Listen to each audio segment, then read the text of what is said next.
Hello and welcome to my tropical style garden rebuild here in the UK. It's been a while, as some of you might know. There is reasons behind that, and that will become more apparent soon, but some more progress has been happening and hopefully a lot more soon. So let's go have a look.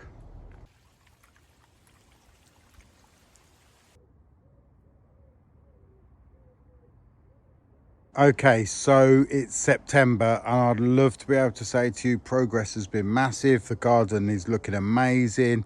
It's all lush and tropical, but reality is it's still very much a building site. My lawn is still being used for rocks. It is a mud pit. There is mess all over the place, tools all out, but that's part of the process of rebuilding your whole garden. So when I last did the video, I had finished rocking in this front part of the pond, which we can go and look at now. I was quite down on the situation, as a lot of you knew. I weren't really happy with how it looked. It's growing on me. I can start to see what I'm going to be able to do with the edges, imagining how it's going to be, and stuff like that. So I went on to my holiday. I went to Madeira. Absolutely beautiful place. Had a great family holiday. Loved it. Came back, loads of enthusiasm, ready to go. But I knew I still had the awkward part of the stream to do down the back there, which had really vertical sides, and I thought I'm going to struggle to get this done. So I went to order some of the dry stone walling that matched my paving, which is what I used under that bridge to get me under the tight space, and it was out of stock, and it had been out of stock for a little while. I waited patiently, it still wasn't in. So then I came out here and thought I need to figure out another way of doing that stream. So I ordered 2 lots of different size rocks, some bigger flatter rocks, and a mixed pack from an online company. Ordered them, got loads, and generally this is sort of the type of rocks you're going to get. Lots are going to be big and very flat. Very few are sort of high and usable. Ideally, I would love it if I could get loads of rocks sort of like this, which I've kept aside because I want to use it. This one is about 6-7 inches high, and has got a good chunky look to it, but realistically most of them come out quite flat, which makes it easier to stack them but harder to get it aesthetically really nice. But I thought I've got another load of rocks, so let's get on with it. Right, let's go and have a look now at what I have done. Bear in mind I had quite a little while off after I got on my holiday. My back was playing up again, the delay on the rocks, but I finally got myself motivated and went, right, you need to get this done. And I have got a bit of my mojo back again now, and I can't wait to get on with it. It's just about finding time now in between work. So here we are. This is, let's see if I can zoom out a bit. This is the stream. So this is the bridge, and I've now rocked in this area, and I'm going to jump down into it, so excuse any camera bouncing. Okay, so I'm now sat on the bridge. That's the cave. This is obviously narrowed up quite a lot with the rocks going in, but there must still be nearly a foot of width across the top part. I would have liked it a lot wider, especially if you're going for bigger fish, but just with the rocks I had to basically work with what I've got. So it took me quite a long time to mess about with these rocks, getting them to stack well, do everything. But in the end, I sort of felt I was getting there, getting to the top. I feel like I've hid the stream, hid the tunnel. And then the water is going to be sort of, I'll show you in a minute a bit better, but it's going to be sort of just above that height over there. This is to the right, one of the first things I did when I built my new bridges in the garden transformation, one of the earlier stages anyway. And this is my dry stream. This is to look like, comes from the back, it's to look like water used to run down there, but for some reason isn't, or if there was a heavy rain, water may come down there into this so-called quarry stream down here. It will never have water. I'm not going to run water down it. It's just more work than I need. And the idea of having it dry and not water is, in that part, I don't need to use marginal plants. I can use normal Carex grasses, Ophiopogons, heucheras, ferns, in that, looking like they're hanging over the sides. Yeah, and give me that sort of more impression of a stream that's maybe hopefully dried up. So bits like this were extremely hard to get around because this was higher than other parts of the soil. When I excuse me, when I retransplanted this Trachycarpus, it was hard to know my levels. In reality, I probably should have put it a few inches lower. It might have helped me get over it, but I've got over it in the end, using a mixture of whatever rocks I could find, different shaped ones. Some I would have preferred not to have used, but I had to work with what I've got. And in the end, I think once I get the planting round, I can get some stuff sprawling over, I can get some marginals in. I think it's going to soften right up.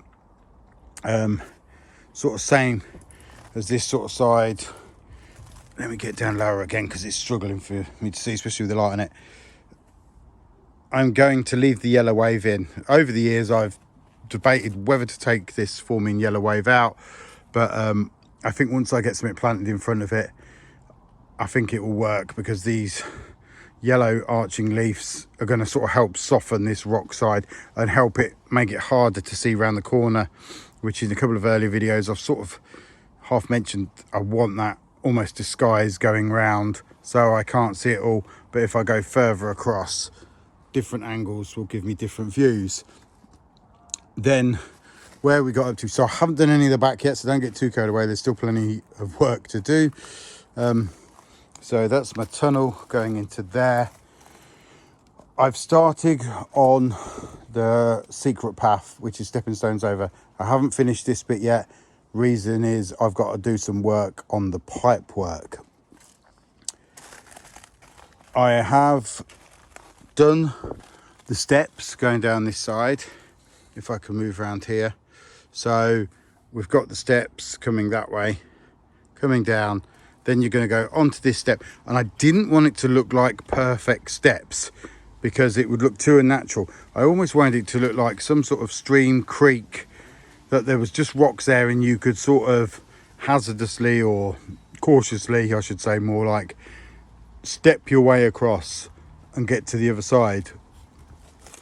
So you're going to be able to walk down there, you're going to step on this, and this is going to be the just like on the water level. The water, I might have to tweak it, I might have to lift it just a little bit once I've sort of pretty much had my level through here, but I know there's a little bit of tweaking. But I want this so it's just a little bit, so the water comes around here, and then when I've got a better idea of it doing, you'll be able to step on that one, and that will have the main stream coming around there. But then the water should just tweak through some of these gaps as well. I'll remove the gravel and little bits once I get a better idea of how the water's going to be. Once I get to a point I can lift the water up. Like I say, I want this main water coming through here. Any debris, any leaves, any current can come through here. That'll be about 3 or 4 inches deep. Obviously you've got the tunnel underneath for any fish to be able to swim through that way. And then there's going to be some steps going up there. The reason I haven't done the pipe work is because I need to build some sort of, I need to put some sort of jet in from the side coming off the pipe to allow like a jet of water to help push this current across. I should have done another one further back here, but I was so preoccupied with getting the walling in and trying to get over the pipe that was already there, I kind of forgot to put the jet. I didn't actually forget, it just become that awkward. I sort of thought I'm going to leave it, and try and do something different. But really it needs a jet of water. There will be a current because obviously there's a waterfall at that end, and it will help push the water along.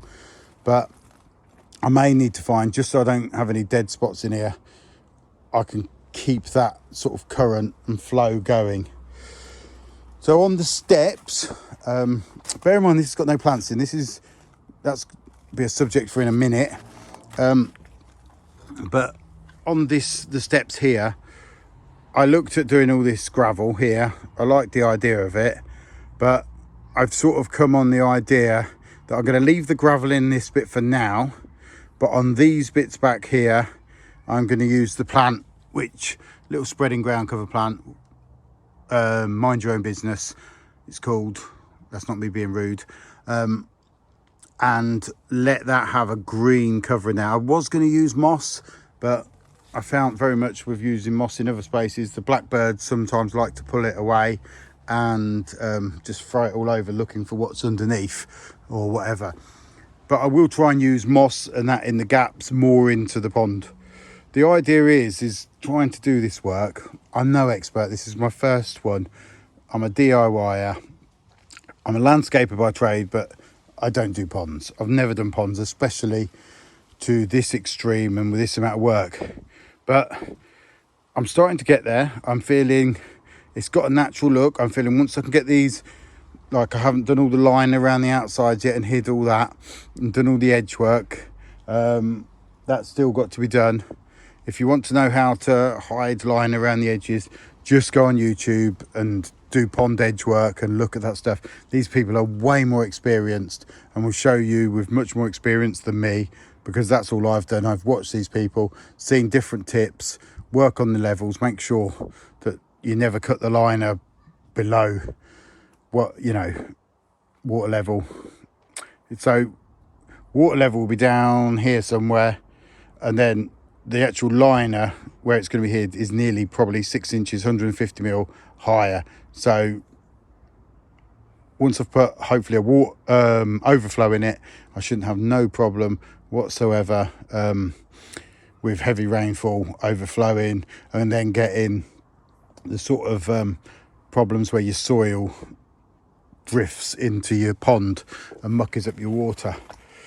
Right, so progress has been very slow. You lot have been very patient. The next step is to start thinking about the planting. So I'm getting all my words mixed up. I do apologise.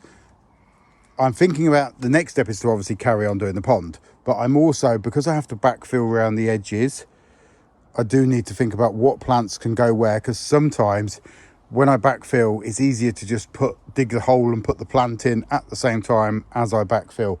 So I'm looking at areas like this with all the bare spots and stuff like that. And also I need to think about how this is going to be, because when I backfill, so if I step back here, for instance, this is sort of an example of how you can hide the edge in. You have excess liner, you fold it over, keep it below, and then you can bring your soil right up to the top of these rocks. I haven't finished any of this yet because I'm still thinking about what plants to go in, how I want this to look. I've got lots of ground covering plants here and I want more, but I also need some bigger plants to go over the top.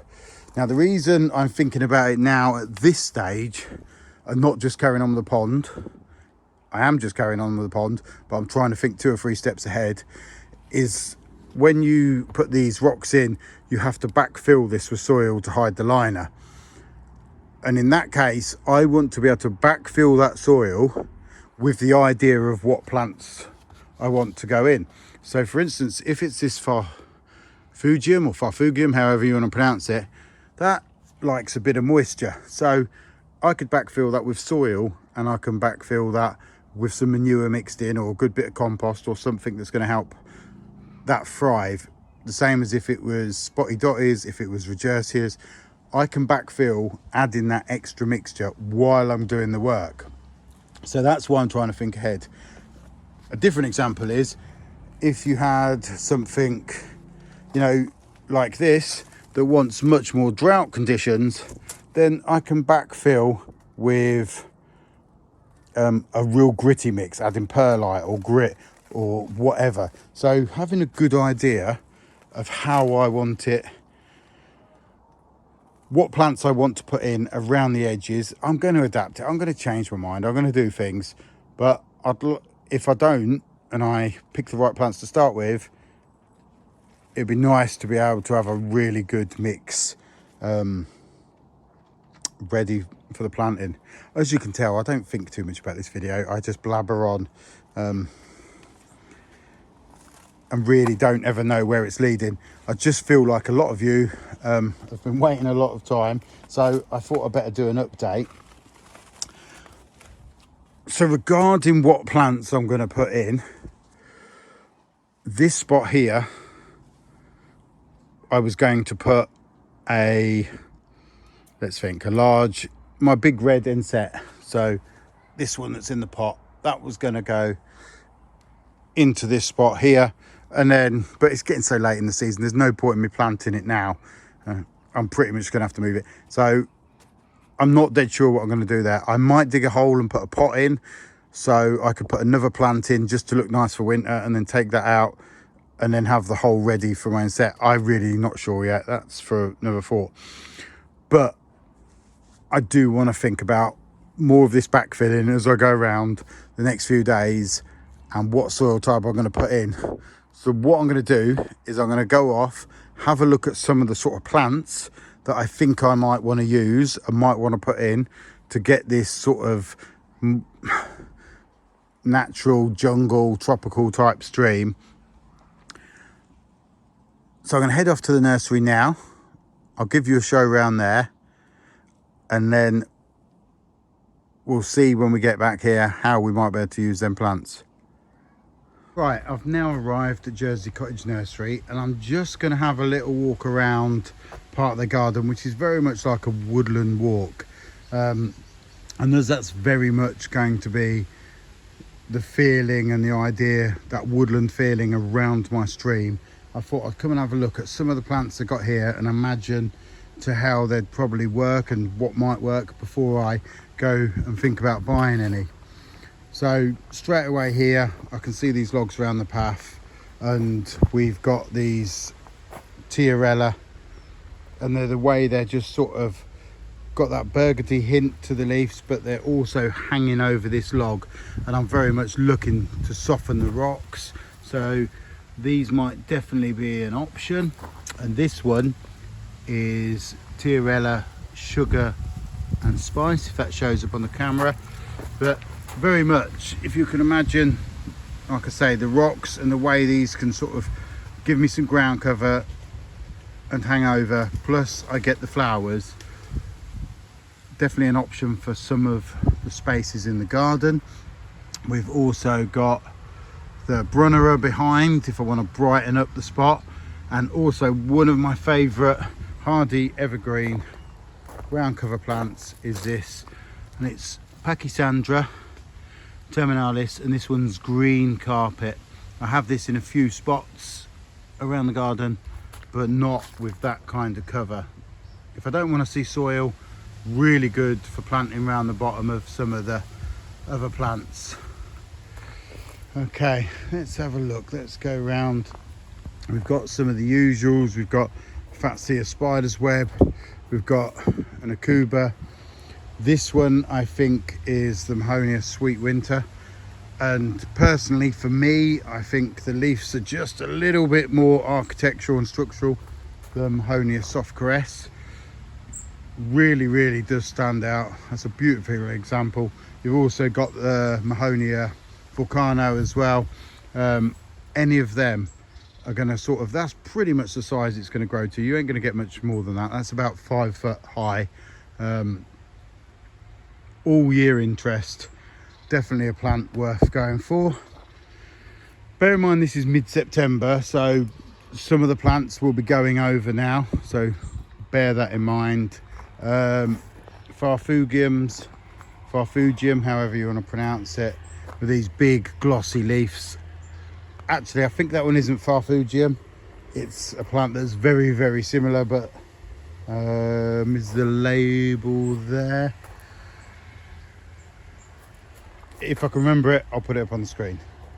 But let's use it as an example because I think it's very similar to Farfugium anyway. Right, then we've got hellebores, really good, sort of architectural looking leaves, stand out really well. I think I'm going to add a couple of them for that sort of all year round interest as well. Then we've got the Akuba behind it. I have one of these already in the garden, just so I don't have to try and pronounce the name. There you go. Yeah, it's got the elongated leaves but has some spotted variegation on it as well. If you're looking for a more unusual Akuba, definitely one to think about. So going around, we have some hostas and that. You can see for this sort of woodlandy look, I actually quite like, even though you've got these brightly coloured hostas, for that sort of more natural look, I do like some of these. I don't know what this one is, but it's got very, very glossy dark green leaves, kind of like that. Hostas for me, I do have problems with slugs, so I don't grow many of them. This is a fern that looks really, really good planted on its own. I'm not dead sure. I thought it was Dryopteris wallichiana. I'm not 100% sure on that, but if you had a Dryopteris wallichiana, you could get a very similar effect. Some ferns look absolutely gorgeous planted in masses, and some almost give you that peacocking effect where they're like, look at me. And I think this one just on the edge of this path here really, really does make it stand out.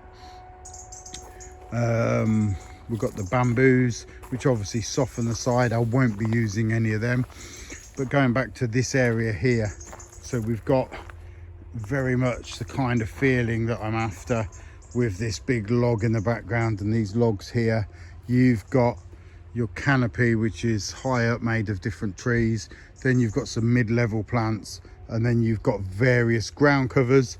And then your ground covers could be your hostas and your ferns, but then you can go lower than that again with these pachysandras in there. And then you've got asarums. Let me move around here, you can see it better. I think that's asarum europeum. Brilliant little ground cover, hardy, gonna give you sort of some all year round interest. So what I'm looking for then is I have a lot of my trees in, and maybe I can get the odd couple of, right, the sun is looking really bright on that. Let me see if I can move now to out of the dapple shade. There we go. So I have my height, I have most of my mid-story. So what I'm looking for is these type of plants, these ferns, these ground covers. So for instance, this is Polystricum polyblepharum, one of my favourite ferns. Then we've got the hellebores next to it, slightly variegated ones. Then we've got the Pachysandra green carpet, so we're not seeing any of the soil and it's all merging in with this big log behind it, and it's giving us that feeling of being somewhere sort of more jungly and exotic. So with this in mind, I'm going to go around now, have a look at what plants they've got at this time of year, and see if I can find some bits to add to the garden.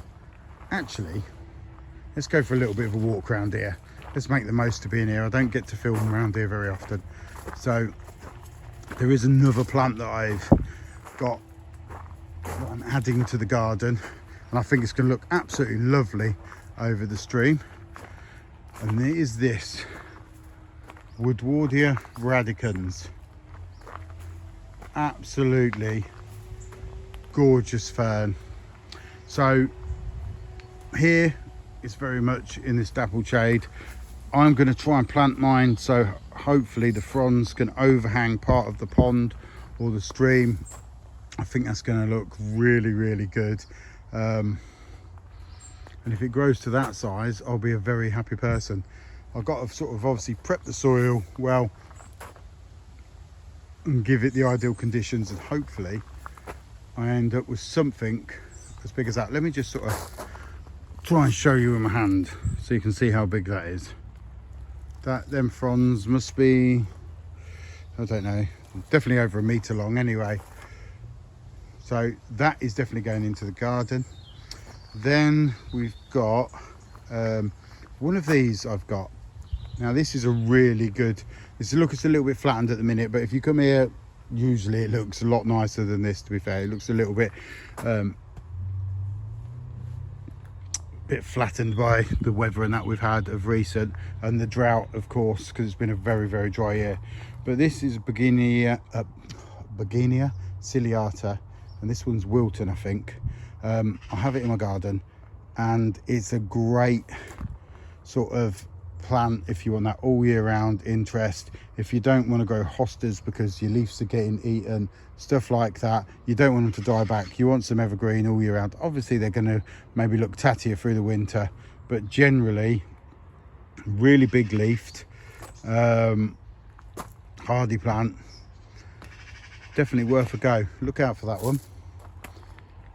What else have we got? So I've got 2 or 3 of these going to go in and around the garden, and this is, I've mentioned it before, Schefflera alpina, and I think this would have been one of the seed grown ones rather than the micro propped ones. I know it pretty much definitely is, and it's absolutely glorious the way the light's just hitting off them leaves. A really hardy Schefflera as well, so you can imagine there's a couple of them growing either or around the stream as well. Really looking forward to that. What else have we got while we're walking around here? I have one of these, and this is a Piptanthus, but for me, I nearly killed it because I didn't water it very well, so I've actually got to move it. It's a really shame because I love the sort of almost trident leaf shape on it. It's a great looking plant.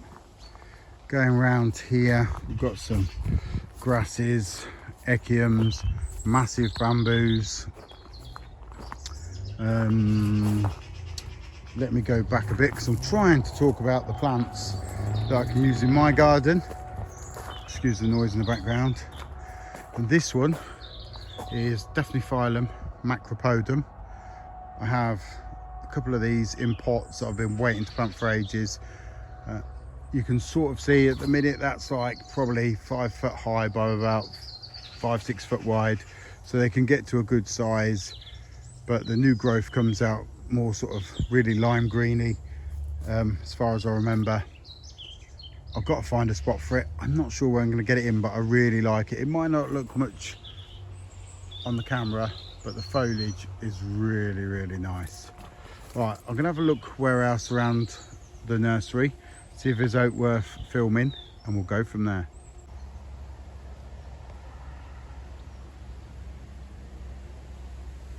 Okay, so here we have an Edgeworthia chrysantha. I've got a couple of these, one I've already planted and another one to go in. Not sure where yet, I've got to find some spaces.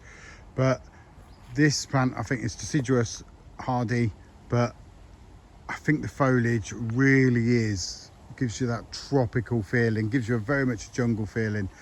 You know, I think we all seem to feel like if you want a jungle feeling, you have to have massive leaves like gunneras and bananas, but you've got to complement them by going smaller and think about leaf shape, the way they're carried on the stems, that sort of stuff. And I think this has real sort of architectural look to it, the way it sort of stands high and the leaves come out long like that. Can't wait for mine to sort of fill out and get to that size. Really like it. You also get these yellow flowers which are coming up now. That's not really why you grow it, but they're an added addition, sort of coming later in autumn time. Right, walking around this border here, it's given me a chance to talk about this colocasia, which is the one that no one can pronounce. It's one of the hardiest colocasias, probably realistically could be hardier than pink china in reality, and there is a lot of talk on how to pronounce its name. So I would pronounce this Colocasia Gowley gongensis, and the reason I would pronounce it as Gowley gongensis is because it actually comes from a part of China called called the Gowligong Mountains. So it's not actually a Latin word. The Gowligong is somewhere in the Yunnan province, I think, of China. And that's why, because it's from their mountains, it's got its hardiness, but probably because it was collected from a certain amount of altitude. So if I was to say how I would pronounce this, I would pronounce it how I've heard, and I've watched lots of videos to try and think about how this is done. And as far as I can tell, how the Chinese would pronounce it, if I'm correct, is they would pronounce that as the Gowligong Mountains. So I can excuse me, I can only assume that the best way to pronounce this is not the big G, is not all the other names that everyone's going to give it, because it is such a horrible long word to pronounce.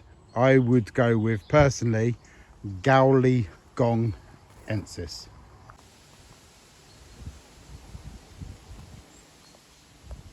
Okay, I'm going to take a walk down here and have a look at some of the shady plants. While I'm going down here, just look at some of that foliage, from the big Musabaju to the Tetrapanax. Then we've got the Begonia I was talking about earlier. You've got over there, you've got a huge Paulonia, and then one that's been cut down here. You've got a Catalpa purpurea. Great foliage on this fig. I think that's ice crystal. Really, really good foliage. Then again on these Tetrapanax. And it just goes to show what an effect you can get with just green, bold foliage. There you have a tree, Drimys winteri, beautiful flowers on that. And another thing here, while I'm here, look at that Tetrapanax, glorious. Look at the size of this. This is a Dahlia imperialis, and this is the purple leafed form. That must be, at the minute, 9 foot high maybe, I'm not sure. And the stem thickness, massive. What else we got down here? There's Hiniba, Echium. These I've planted this year in my garden, and they're going to go around, they're more around the stream area. This is Tradescantia, Blushing Bride. Really, really like that. You'll see hopefully when you get into my garden where I've used it, and it will spread. You can see how well it's covered in this area. Right, let's go and look at some of these plants.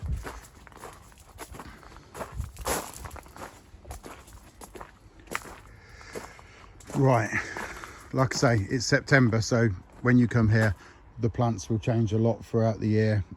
So bear that in mind. Right, to the left here, I have some Acorus. Now, this is more the variegated and the lime green looking one, but that's very good. You could almost grow it as marginals in the pond. So I've got a bit of a dilemma there, whether I try and get some green version of this, or whether, which is a bit more sort of natural jungly feeling, or whether I go for this brighter green, which will brighten the whole stream area up and give me more of a tropical vibe. I might get one or two and just see how I feel. Then we've got the Begonia, debating whether to get another one of them. Going around here, we've got, and I know there's loads more around the front, you've got your Tiarellas and your Heucheras and stuff like that. You've got, I've already got one of these that's grown really well for me this year, Roldana Petasites. I'm just, while we're there, I'm trying to have a look. I thought there was one. Okay, so this is why this nursery is so good, because you look at this and you'll go, okay, that's a nice looking leaf, but I wonder how big it gets. Well, I can walk around this garden and then I can see one over there with much bigger leaves. That one's at about 6 foot high. I can see the conditions it's growing in and get a really good idea of what this plant may be. And you can see that in a lot of cases in this garden. You know, you can see the plants, but then you can actually see how they've grown. They know how hardy they are in their experiences, stuff like that. So a few more things I'm going to get. I mentioned earlier, this is the Pachysandra terminalis. This is the green carpet one that mats all the floor. I think I've got quite a few, but I want it to spread, so I think I'm going to get a few more of them. What else? We've got, these are also, so these are the Pachysandra, but these are Krieg's cover. They do really well spreading all over. Going around here, so many examples. Bear in mind it's September, so if you're thinking about your evergreen interest, you can't beat your different versions of Mahonias, whether that be soft cress, volcano, whether that be any of them. Can't really go wrong with them. Then you're going to have all different sorts of variegated and non-variegated akubas that just look after themselves. The sun is gleaming now, so I'm hoping it isn't making the camera footage too bright. Something else I think I'm going to take away with me, I keep meaning to do it every time I come here, these hellebores. This one is, let's have a look, Helleborus teresa, and it's got really sturdy, thick, glossy green leaves, and I just think all year round interest in my shady area. I can, you know, if I've got some of these other shrubs, the underplanting is so important. So I think I might get one or two of them as well, just to add to it. You've also got evergreen shrubs like this Akuba Razan. I know we're getting nearer to winter time and people are starting to think about that, but there is so many plants you can think about now to give you that all year round interest. Let me just take you into there, because there's a couple of little beauties that I just want to show you on a different subject. Right, so in this shade tunnel we have the absolutely glorious Brassioopsis bodinieri. Now this one does need to come in to a greenhouse or something to protect it, as hardiness isn't really known, but generally you want to keep it frost free. But every time I come here, one of my favorite plants. I have one, I haven't done nowhere near as good as this with it. Hopefully I can get it to some point where it looks as glorious as that. It's got what looks like flower spikes coming on the top, so that'll be interesting to see what comes from that. But what a glorious plant. And then here I think they're going to have a problem soon, because this Brassioopsis mitis is definitely going to need cutting right up to the roof. Will make great cutting material, but what a glorious plant. My one is probably still only about 3 or 4 foot high, but I cut it back last year to take a cut in for my friend Anthony's garden. So it's got quite a long way to get to that height, but what an absolute glorious plant. And you don't even notice because of these until you walk around here.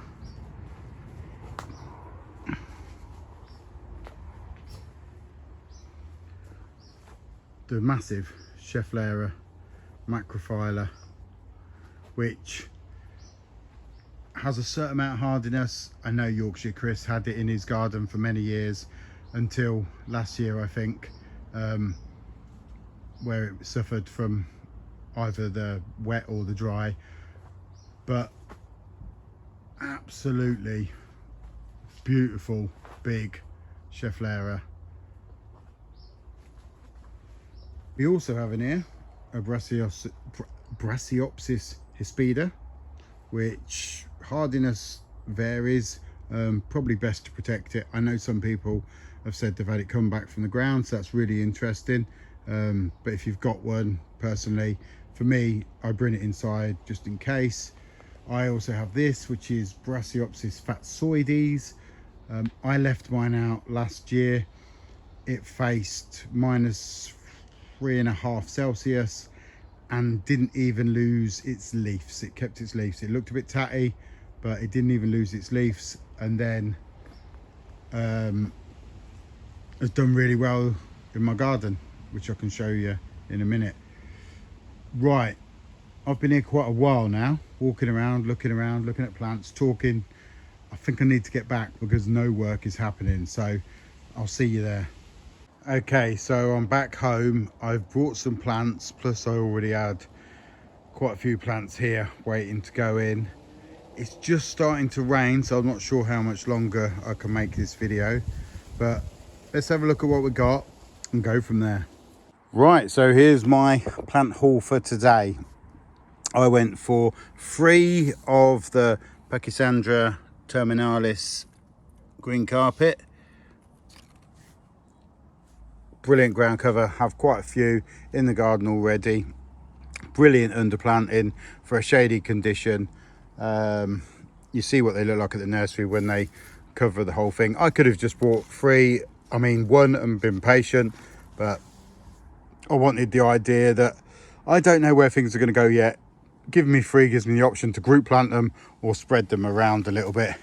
Then we have this one, which is Tiarella Spring Symphony. I just liked the green leaf shape. I thought it was a little bit different, a little bit unusual. So for a sort of ground covering height plant, give me something a little different. Like for instance, the contrast is massive in a garden. If you look at them two together, that just wouldn't really work. They're just too similar. But for instance, if I move that over there and put that next to a Carex grass, probably not my best example, but I'm trying to show you 2 different contrasts will make that plant look really better. Then imagine you've got something else, big leaf next to it. You want to try and get them contrasts in the garden. What else we got? So I brought a couple of cyclamen. Always like the leaf shape on these. Go and notice nearly all year in my garden. And then I've got a few the same colour, this lovely purpley colour, and it just sort of makes me smile now and again. I walk around, everything's looking a bit the same, and then suddenly I see these little pops of colour from underneath where I forgot I'd even planted them. And I tried to make my garden not just for the height of summer, but to give me some interest at other times of the year as well. So they're a hardy cyclamen, good leaf shape, good leaf colouring, lovely little flowers when you get them. They're gonna go in a shady area, sprawl over the edges, won't even really come into their own until this time of year, and then they do their thing. I've gone for a polytrichum fern because I liked it, nothing else. The other polytrichums that I've got in my garden do really well, so that's good. Then I went for that Heucherella, and that one is Pink Fizz. Just like the silvery like leaves with the dark veining. I need that. I'm going to want them contrasts. How they go together, I'll play around with them. Let's see what happens. Then I just went for this hellebore, which I showed you. This was one of them's, I think I pointed out at Jersey Cottage Nursery, with the stiff green leaves. Most of what I've got here pretty much is for sort of shady, dappled shades, or that sort of conditions, woodlandy type stuff to go with everything I've got in here. What else did we go for? So I actually got one of the Acorus. I was going to buy more, but I was still doubting whether this is what I wanted or not, because of the colour. Let's have a little look. So nearly tripped over then, never mind. Right, so obviously we're going to have the stream here, but there is going to be pockets. So under this is nearly all gravel because there's the pipe, the tunnel that runs underneath. There's lots and lots of gravel around the sides. So just these feet are in the water because the chorus are quite happy with the feet in the water as long as they're not fully there. It's going to give me chance to plant these around the edges. Now, I weren't sure if they looked too bright because I wanted something much darker green like the grasses around, but now I'm thinking about it, I've got them here. They're going to tie in with the yellow wave that's near it. They're going to tie in with, I don't know if you can see, but around my secret path I've got some really lime green Carex Everillo, and I've also got this lime green heuchera here. So I think I can make them work. I think once I get a few in, maybe just in the edges there, I've got a few other marginals to go in as well, maybe some irises, bits like that. We're going to see what happens, but I need this to not be, even though there's going to be water across it, I need it to not be all pebbles, all rocks, and look this harsh. So I think I'm going to like that actually, and I think the brighter colours working on me. Tell me what you think. I think it will, because I had in my mind to go for like this green Ophiopogon, so it would look really like just a natural jungle, but my garden isn't natural, as you all know.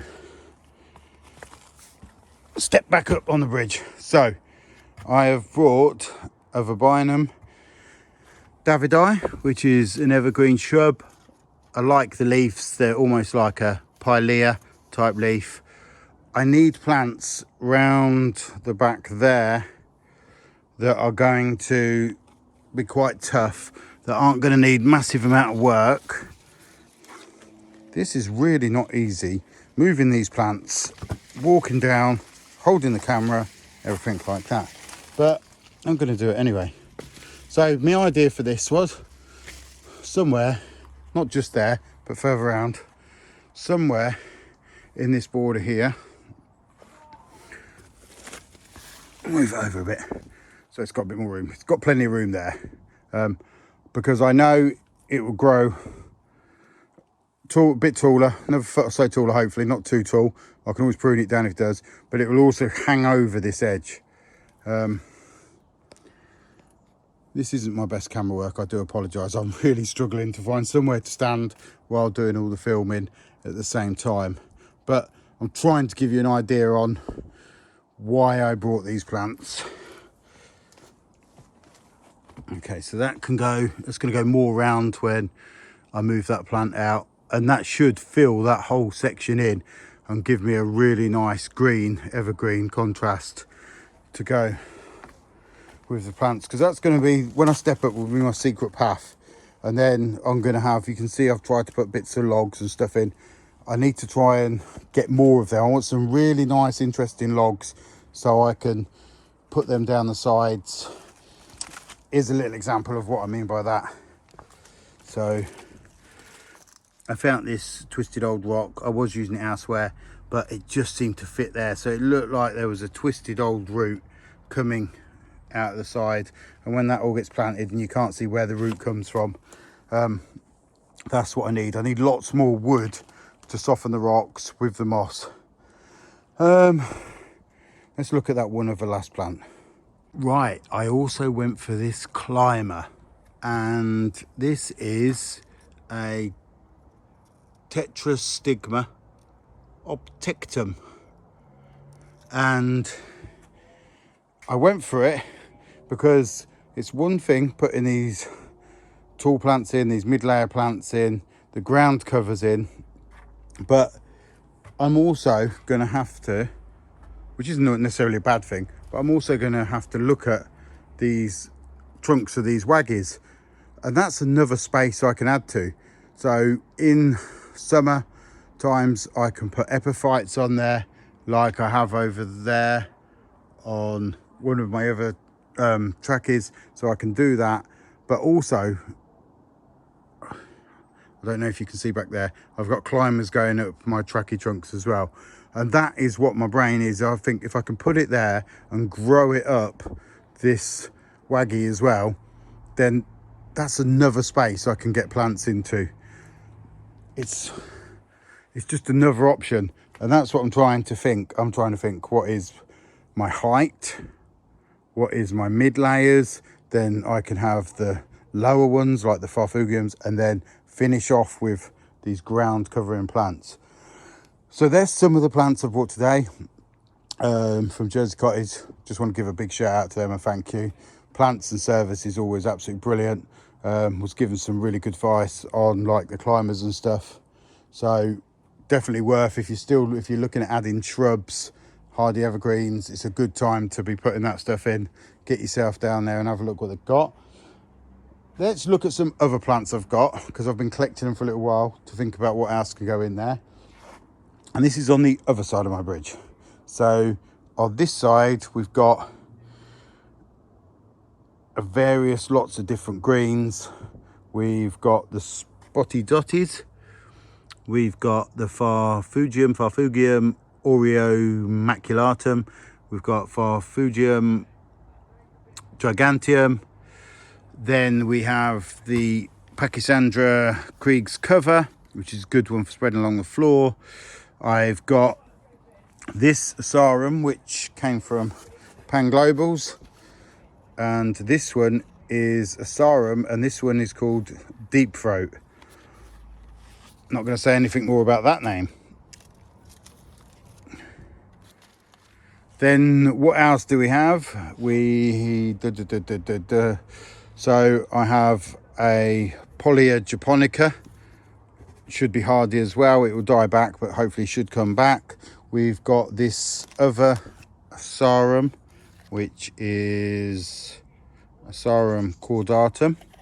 So it's sort of got a bigger leaf than the European. These are just, so at the minute you can see all this soil, but by the time I get it all planted, I don't want to see any soil if I can help it. I want to hopefully let all this stuff spread and grow around. And that will be mainly green, it's going to be mainly shade, but I want lots and lots of interest and different stuff. Now, when I was talking earlier about putting different soil types in as I backfill, this is my example. So these spotty dotties and these Farfugiums, I'll probably try and make the mix a little bit richer to give them a little bit more moisture. Not too much, still free draining, but definitely get a bit of good compost or manure in there. What else have we got? So there is this more long-leafed Akuba salicifolia. Akubas, you can get lots of different better ones now than all the boring ones that we used to just stick with. They're really quite tough, so we can put them in and almost like not have to worry too much about them. Obviously you need to water stuff in and look after them, especially in the first years or so, but they're just generally a tough plant. And then there's this plant, which I really like. It's a small Anthus maculatus. I first see it when I went to visit Mike Clifford's this year. I say I first see it, I'd seen it at full size, really loved it. He'd cut a lot of these bottom leaves off so you could just see these lovely colours to these stems. And I just thought it was just a standout plant. Once it gets lots of stems and you can sort of cut them off, it is a really good looking little plant. It will die back. Hopefully should be hardy for me if I put it in the right sort of spot.